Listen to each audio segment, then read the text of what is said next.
So I crossed that border twice. Cool. Filled out some paperwork. You know, was under camera supervision. Seemed kind of normal. Like, you know, a normal government border crossing.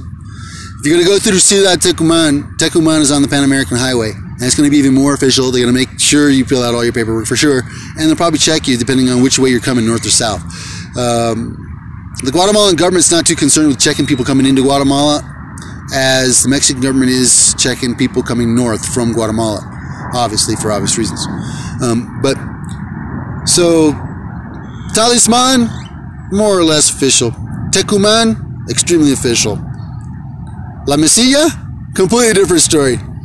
La Mesilla is on the way to San Cristobal de las Casas in Chiapas. And I can tell you it was the most bizarre border crossing. There were no cameras, and we did not pay for our tourist visas. I'm pretty sure the officials there are so corrupt because there's so many illegal aliens crossing, so many illegal immigrants coming in through Central America. They get so much money, they're on the take so hardcore, and they get so much bribery money that they just don't care about processing the visas. They process them. They give you the little piece of paper and stuff, and they put it in the system, but they just don't care about the money. There's nobody there to take the money. I'm pretty sure that those officials just pay for the few visas that they process every day because they get paid so much money on bribes that it's just not worth their time. So if you're going to come into Mexico and you don't have any money, go to Mesilla because they're not going to charge you to come in. It's completely corrupt. That border crossing is completely corrupt. Oh, and once again, obviously, nobody checked my bags at all. Nobody questioned me. Nobody asked to see a damn thing about me or my bags or my person. And so I could have brought in just tons and tons of drugs at any given moment. So there's the border in a nutshell. The border crossings through Central America. There are other border crossings through these countries. I haven't been to them. I'm sure they have their own story. These are just the stories about the border crossings I happen to be at. And I can tell you that it was bizarre. And I'm sure they're letting in illegal aliens every minute.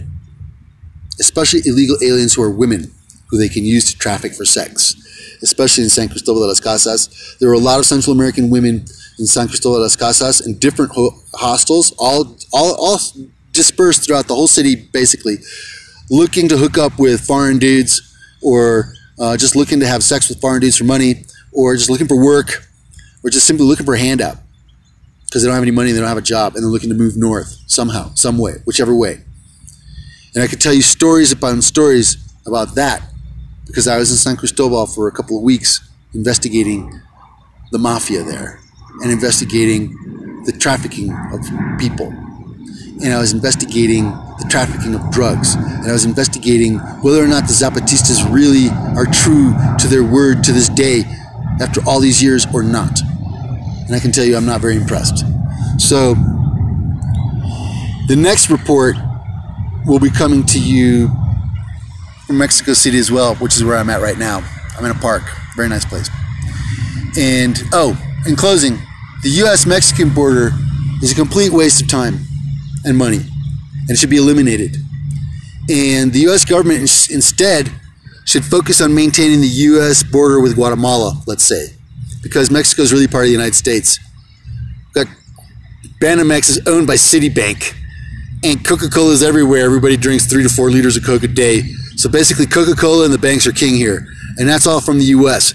So that means we should just not worry about the Mexican border. We should issue every single Mexican citizen a U.S. citizenship, and you have a U.S. citizenship, a Mexican citizenship, and just have, instead of 50 states and 32 states, we should have 82 states and have 2 presidents and have a bunch of governors and maintain a foreign border with Guatemala, which would be a lot easier because it's a lot smaller. It would be a lot easier to maintain it. That's what I think. That's what's going to happen in the future. And all this posturing by the Trump administration to build a wall, complete baloney. Get over it. If you're going to build a wall, then make sure to build a wall to keep Coca-Cola and Citibank out of Mexico, and Walmart, and 7-Eleven, and Home Depot, and McDonald's, and Burger King, and Domino's, and Pizza Hut, and all those other big corporations, Caterpillar and AbbVie. Yeah, keep them out too.